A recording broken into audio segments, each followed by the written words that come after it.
అందరికీ నమస్కారం అండి. 38వ వార్డులో మున్సిపాలిటీ మెయింటైన్ చేస్తున్న టెన్నిస్ కోర్టు దగ్గర ఉన్నాను ఇప్పుడు. మీరు వెనకాల చూస్తే అన్ని సీసాలు తాగేసి పడేసి ఉన్నాయి. ఇక్కడికి వచ్చే వాళ్ళందరికీ ఎంతో ఇబ్బంది అవుతుంది. రాత్రి అయితే ఇలాంటి అసాంఘిక కార్యకలాపాలు ఎన్నో జరుగుతున్నాయి.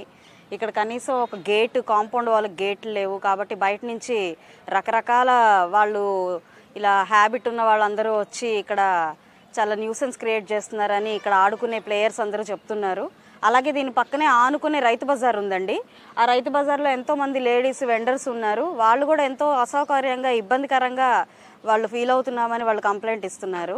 పోలీసులకు చెప్పినా కూడా పెద్దగా ఉపయోగం లేదు, వారికి మందలించి పంపించడమే తప్ప తగిన యాక్షన్ తీసుకోవట్లేదు అని ఇక్కడ స్థానికంగా చెప్తున్నారు.